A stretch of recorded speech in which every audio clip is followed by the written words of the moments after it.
Buenos días a todos, buenos días a todas. El Señor les bendiga.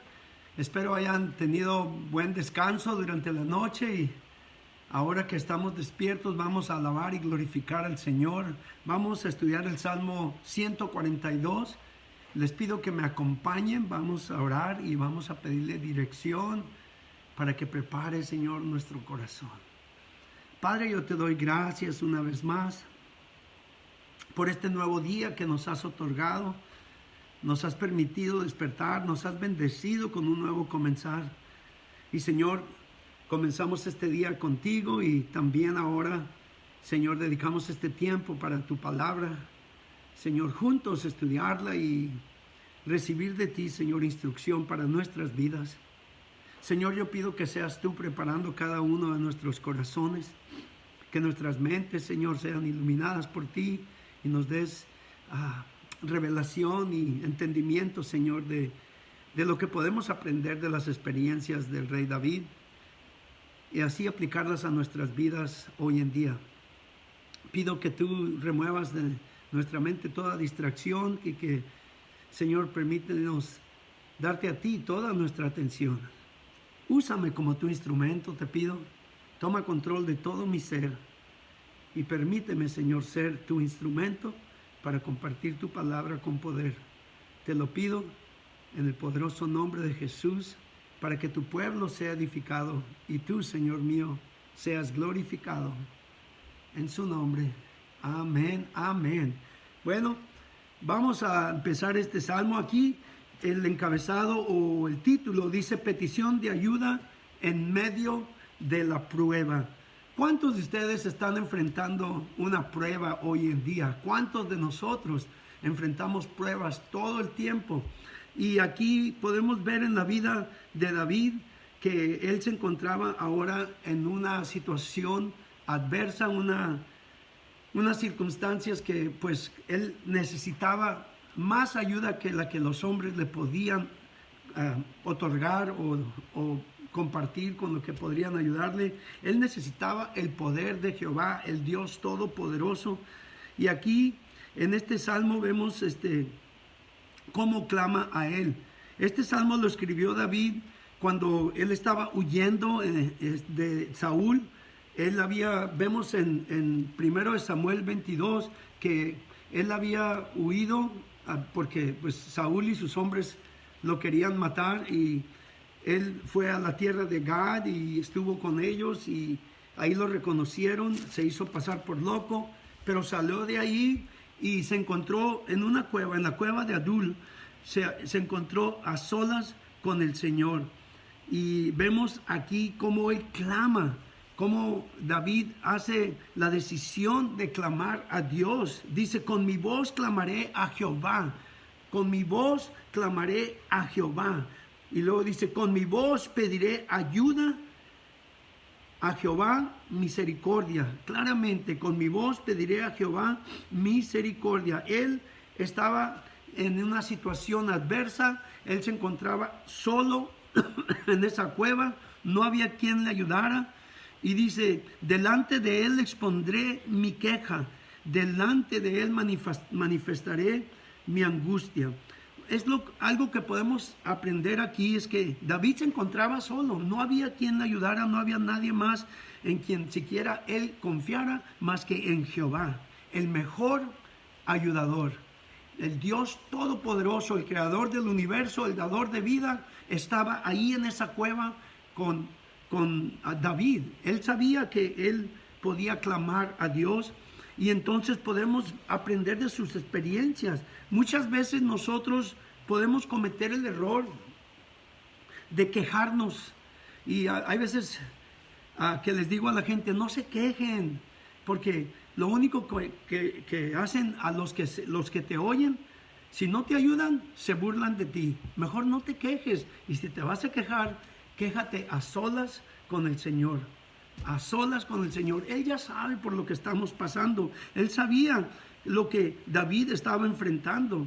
Pero es mejor llevar siempre nuestras quejas, nuestras peticiones, nuestras inquietudes a Dios.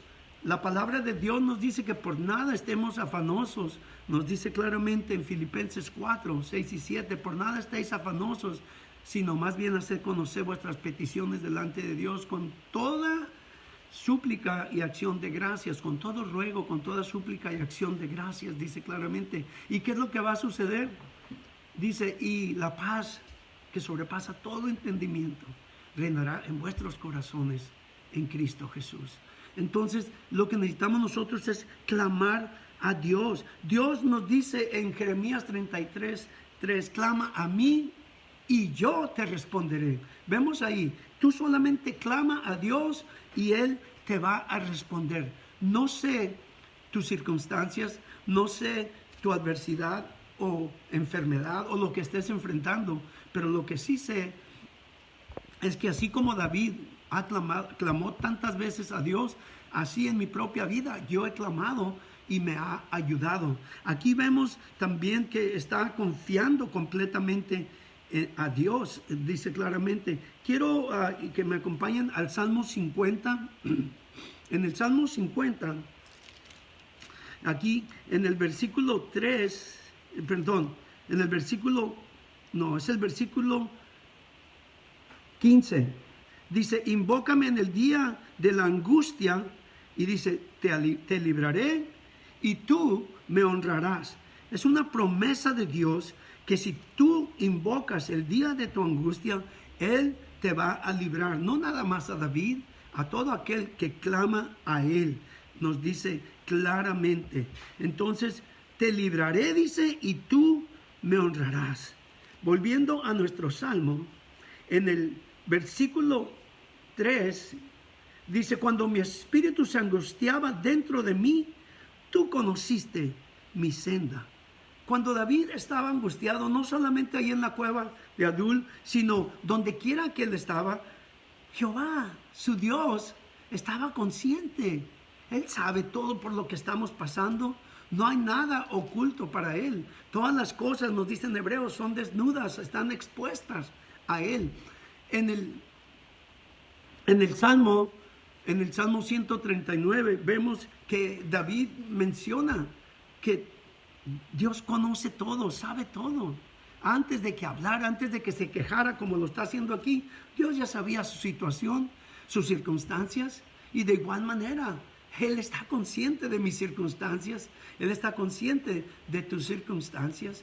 Lo único que Él desea es que clamemos a Él. Dios ya sabía aquí, cuando dice, en el camino que andaba, me escondieron lazo, dice después. Dios ya sabía que le tenían trampas, que lo habían rodeado numerosas veces, y tantas veces así, Dios lo libró. Entonces, cuando David estaba angustiado y desesperado dentro de sí, quizá había perdido el enfoque de confiar en Dios, pero Dios estaba consciente de ello. No hay nada que pueda sucedernos que Él no lo sepa. Él es omnisciente y recuerden, Él es omnipresente. Él está ahí. Así es que Dios sabía que Saúl lo quería matar. Dios sabía que sus hombres lo andaban buscando y rodeando. Dios sabía todo eso. Pero David se había olvidado de una cosa.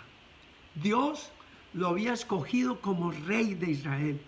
Él envió a Samuel para que lo ungiera como rey. Y si Dios lo escogió, Dios lo iba a llevar hasta el trono. Y Dios lo iba a usar como Dios quería usarlo. Y de igual manera, Dios hace lo que Él dice que va a hacer en tu vida. Si tú tienes palabras, si Dios te ha llamado a servirle en el ministerio o te ha dado palabra para que hagas algo, hazlo, sé fiel, porque Dios te está respaldando. Aquí David se encontraba totalmente solo en una cueva. No estaban sus hombres, no había quien lo defendiera. Y miren lo que dice en el versículo 4. Mira a mi diestra y observa, como si Dios no lo viera. Dice, me escondieron lazo. Dice, perdón, mira a mi diestra y observa, pues no hay quien me quiera conocer. O sea, no había quien quisiera acercarse a Él, porque pues lo querían matar. Y muchas veces así sucede. Hasta con los que se dicen amigos, te dejan a solas. Y al último dice, no, no voy a hacer que también me toque a mí, ¿no? Pero había alguien que nunca lo había abandonado. Y ese es Jehová de los ejércitos, el que peleaba sus batallas. Después que lo hizo rey, podemos ver en la palabra cómo Dios lo respaldó. Así es que él estaba con él lo protegió, lo libró y lo llevó después para que lo estableció como rey. Así es de que podemos aprender de esto. Fíjense, dice David, mira mi diestra y observa, pues no hay quien me quiera conocer. No tengo refugio. O sea, no hay quien cuide de mi vida. No había un ser humano, no tenía hombres que lo defendieran en ese entonces.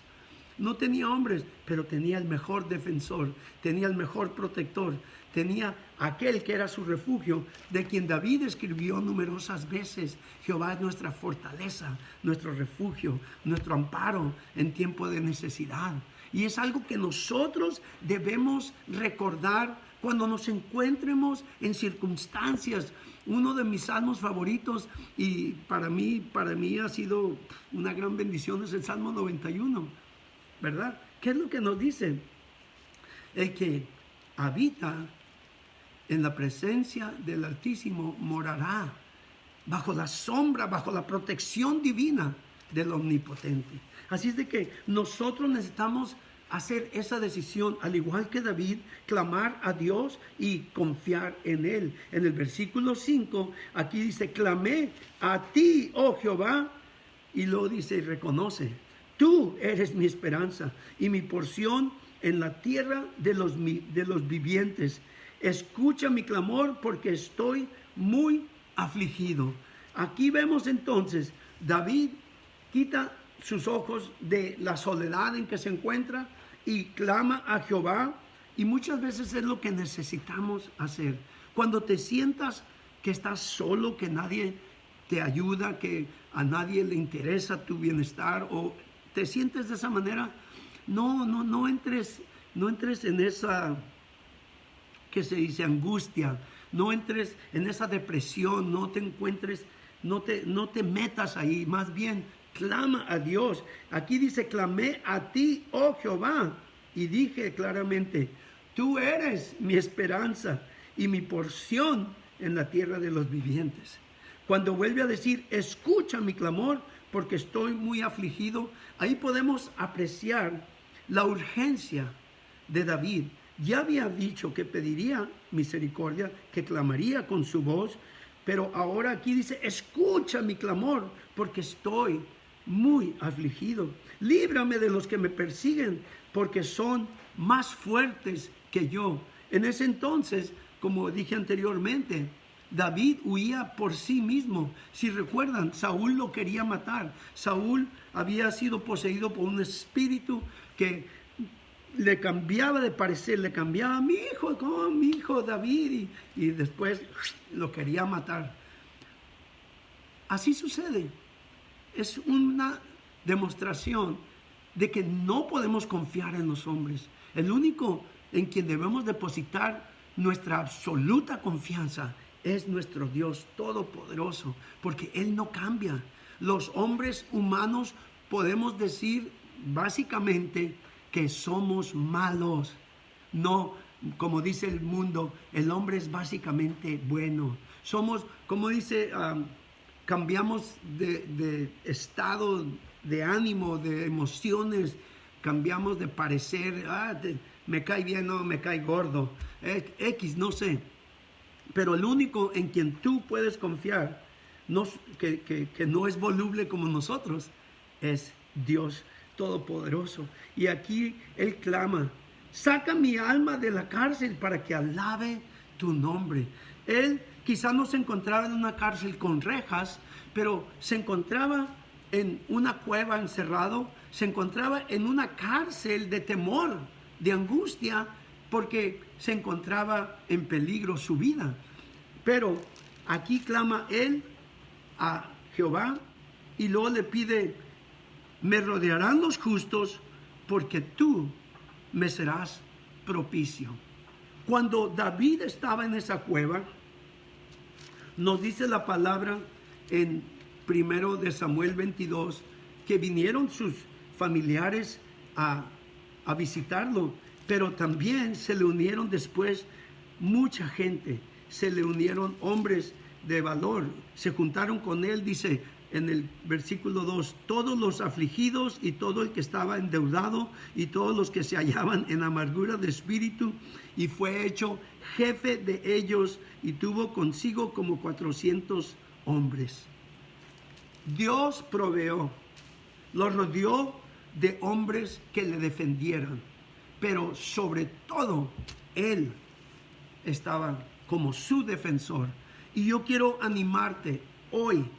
No sé las circunstancias en que te encuentres, no sé lo que estés tú enfrentando, pero lo que sí sé es que si tú clamas a Dios, si tú verdaderamente te humillas delante de Él y reconoces tu necesidad, al igual que Él libró a David, al igual que Él protegió a David y lo llevó para cumplir su propósito en David, así Dios está contigo.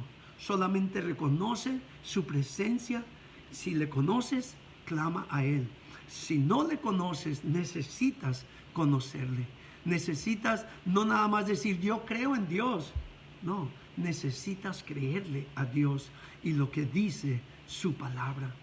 Necesitas, para conocer a Dios, conocer a su Hijo Jesús. La palabra de Dios nos dice claramente que nadie viene al Padre si no es por medio de Él. Nos dice claramente que solamente hay un mediador entre Dios y los hombres, Jesucristo mismo, Jesucristo hombre. Entonces, tú, si no le conoces, yo quiero animarte a que hagas la mejor decisión de tu vida hoy. Que recibas a Jesús como tu Salvador y que nazcas del Espíritu, que seas tú hecho hijo de Dios. Porque mucha gente dice, todos somos hijos de Dios. Yo te aseguro que si vas hoy al tianguis y gritas, ¿cuántos hijos de Dios hay aquí? No falta quien te diga, ay, ¿qué pasa con usted si todos somos hijos de Dios? Pero la palabra no dice eso. La palabra de Dios nos dice que todos somos creación de Dios, pero que solamente los que le reciben a Jesús y los que creen en su nombre, Dios les da potestad de ser hechos hijos de Dios, los cuales, dice, no son engendrados de sangre, ni de voluntad de carne, ni de voluntad de varón, sino de Dios. Es necesario un nacimiento espiritual. Cuando un líder religioso, uno de los líderes de Israel, de los judíos, vino a Jesús, Nicodemo vino de noche, y le dice, Señor, sabemos que Dios está contigo, porque nadie puede hacer las obras que tú haces, a menos de que Dios esté con él. Si Dios no está con él, dicen claramente. Y Jesús le respondió, de cierto, te digo que te es necesario nacer de nuevo. A un líder religioso, te es necesario nacer de nuevo. Y si un líder religioso que conocía la religión, pero no conocía a Dios, necesitaba nacer de nuevo, yo te aseguro que si tú conoces la religión, pero no has recibido a Jesús, necesitas nacer de nuevo. El hombre le preguntó, ¿cómo puede un hombre viejo nacer de nuevo? ¿Acaso puede entrar en el vientre de su madre y nacer otra vez? Y Jesús le dijo, de cierto te digo, a menos de que nazcas de agua y del Espíritu, no puedes ver o entrar al reino de Dios. Lo que es nacido de agua, lo que es nacido de carne, carne es, y lo que es nacido del Espíritu, Espíritu es. Es necesario nacer del Espíritu, porque Dios es Espíritu. Para tener comunión con Él, necesitamos el Espíritu Santo. Para tener comunión con Dios, necesitamos ser espirituales, nacer del Espíritu. Para entrar al reino de Dios, necesitamos nacer del Espíritu, porque el reino de Dios es un reino espiritual. Así es de que, si con esto que te dije, tú entiendes que necesitas nacer de nuevo, que necesitas recibir a Jesús, y tú quieres hacerlo hoy, repite conmigo esta oración. Y dile, Señor Jesús, yo creo que tú eres el Hijo de Dios, que el Padre te envió a la tierra para que nos mostraras el camino a Él. para que dieras tu vida y entregares tu cuerpo y derramares tu sangre para pagar por nuestros pecados. Yo creo con todo mi corazón que soy pecador, reconozco mis pecados y creo y sé que mi pecado me separa de ti. Ahora yo me arrepiento y te pido perdón por todos mis pecados. Te pido que me limpies y que me des un nuevo corazón y una nueva vida. Yo renuncio a mi vida pasada. Yo renuncio a Satanás y a toda obra del diablo. Yo renuncio a todo lo oculto, a toda religiosidad y a toda idolatría. Y ahora, Señor Jesús, me rindo, me entrego completamente a ti, con todo mi corazón, con toda mi mente, con toda mi alma y con todas mis fuerzas. Quiero aprender a amarte.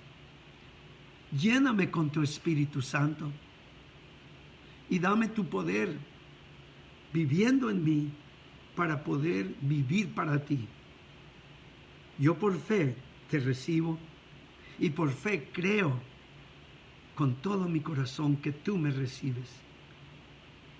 Y ahora, Padre, yo te doy gracias porque tú enviaste a tu Hijo Jesús y conforme yo confié y me rindo a Él, paso a ser tu hijo también. Te doy gracias en el nombre de Jesús. Amén. Si tú hiciste esta oración de fe, ten por seguro, sin ninguna duda, que eres verdaderamente ahora un hijo o una hija de Dios. Como hijo de Dios, como una nueva criatura, por decir así, porque la palabra de Dios nos dice en 2 Corintios 5:17, de modo que si alguno está en Cristo, nueva criatura es. Las cosas viejas pasaron, he aquí, todas son hechas nuevas. Si tú has recibido a Jesús, eres una nueva criatura, eres hijo o hija de Dios, regocíjate. Pero hay que alimentar a ese bebé espiritual que acaba de nacer. Y la comida espiritual es la palabra de Dios. Tus pecados ya fueron todos lavados con la sangre de Cristo cuando tú confiaste en Él. Así como cuando un bebé nace y lo bañan, lo lavan, así tú fuiste limpio completamente. Luego lo llevan con su mamita para que le dé de comer. Aquí está la comida para el ser espiritual. Llénate de la palabra de Dios. Yo te recomiendo que leas el libro de San Juan, donde nos enseña quién es ese Dios Padre, ese Dios Hijo y ese Dios Espíritu Santo, Elohim, nuestro Dios en uno. Amén. Asimismo, te invito a que entres confiadamente a una relación en intimidad, en oración con Dios. Te invito a que disfrutes ese privilegio, a que hables con Él todos los días, cada mañana, antes de salir y cada noche, antes de dormir. Dale, agradécele. Y si tienes oportunidad, como me ha dado a mí oportunidad Dios, cada vez que tengas oportunidad, cuando no estés hablando con un ser humano, lo he dicho numerosas veces del púlpito, cuando no hables con un ser humano, no estés quemando cinta, mejor ponte a hablar con Dios. Ten ese cuidado, guarda tu mente, mejor habla con Dios, aprovecha ese gran privilegio. Otra cosa que es necesario reunirte en un lugar donde se enseñe la palabra de Dios, congregarte con otros cristianos y crecer en la fe. Te invito a que visites Koinonia Christian Worship Center en la calle Ensenada número 7, entre el Colegio Rosarito y los Tacos 2000. Ahí está Koinonia. Te invito a que disfrutes de un tiempo de alabanza dirigido por el Espíritu Santo. Un tiempo donde se alaba a Dios en espíritu y en verdad, con la libertad que Dios nos da para verdaderamente glorificarle. Un lugar donde se enseña la palabra de Dios, como dije anteriormente, y un lugar donde tú puedes crecer en la fe. Te invito, visítanos. También, cuando Dios te ha cambiado, necesitas identificarte con Cristo por medio del bautismo. El bautismo es uno de los sacramentos que han sido instituidos para que nosotros honremos a Dios. Jesús mismo fue bautizado y él, cuando ascendió, dijo claramente que fuésemos bautizados en nombre del Padre y del Hijo y del Espíritu Santo. Jesús lo dijo, nosotros lo creemos y nosotros lo practicamos. Así es de que es necesario bautizarte, porque lo he dicho numerosas veces, esta pluma representa el nivel del agua. Cuando una persona es bautizada, es sumergida. La palabra bautizo quiere decir ser sumergido. Cuando una persona es sumergida al agua, se identifica con la muerte de Jesucristo. Y cuando asciende del agua a nueva vida, significa la resurrección de Cristo. Cuando Jesús fue bautizado, cuando ascendió del agua, él fue lleno del Espíritu Santo. El Espíritu Santo descendió sobre él y desde ese momento él recibió el poder del Espíritu Santo para llevar a cabo su ministerio. Nos lo dice la palabra de Dios. Lleno del Espíritu Santo, Jesús también fue llevado al desierto y el diablo lo tentó. Como nueva criatura, ten cuidado, porque el diablo va a querer robarte la fe, la semilla de fe. Guarda tu mente, guarda tu corazón, júntate con otros cristianos y fortalécete en el Espíritu. También quiero hacer un llamado a aquellos que se han apartado, aquellos que caminaron con Dios en el pasado, pero se han involucrado en algún pecado. Si tú estás separado ahora de Dios y sabes que eres un hijo de Dios o una hija de Dios, vuelve al Padre. No mueras en tu pecado. Vuelve de todo corazón, arrepiéntete. Así como el hijo pródigo se fue al mundo, hizo lo que quiso, malgastó su dinero y terminó en un chiquero. Terminó en un chiquero comiendo algarrobas con los cerdos. No llegues a un punto así. Vuelve al Padre ahorita que tienes vida, ahorita que quizá tengas salud. Vuelve y pídele perdón. Si tú quieres hacer esa oración de arrepentimiento, al igual que el hijo pródigo, dile: Padre, perdóname. Perdóname porque he pecado contra ti. Perdóname porque te he ofendido. He menospreciado tu gran amor, tu gracia y tu misericordia. He menospreciado la sangre de Cristo con la que fui lavado y he contristado a tu Espíritu Santo. Perdóname, Señor. Ahora me arrepiento y te confieso todo pecado. Te pido que me perdones aún aquellos de los que no me acuerdo y me laves de nuevo con la sangre de Cristo. Que renueves tu espíritu en mí y que vuelvas a mi corazón el gozo de tu salvación. Por fe recibo tu perdón y te doy gracias en el nombre de Jesús. Perdón. Si tú hiciste esta oración de arrepentimiento, regocíjate porque el Padre te ha perdonado. Él te ha reconciliado con Él y Él ha vuelto a darte eso que pediste. Esa llenura del Espíritu Santo. Busca su presencia de nuevo y llénate de la palabra de Dios. Renueva tu fe y renueva completamente tu entrega a Él. No vuelvas a donde estás. Apártate de ahí. Apártate de esas compañías, porque la palabra de Dios nos dice claramente que las malas compañías corrompen las buenas costumbres. Apártate, vuelve al Señor de todo corazón y glorifícale. Ahora les quiero seguir pidiendo, les pido que sigan orando, les pido que sigan cuidándose, protéjanse y que el Señor les siga bendiciendo. Así como Pablo le dijo a los filipenses, ahora les digo yo, Regocíjense en el Señor siempre. Y ahora una vez más, regocíjense en nuestro Señor Jesucristo siempre. La bendición del Señor con ustedes.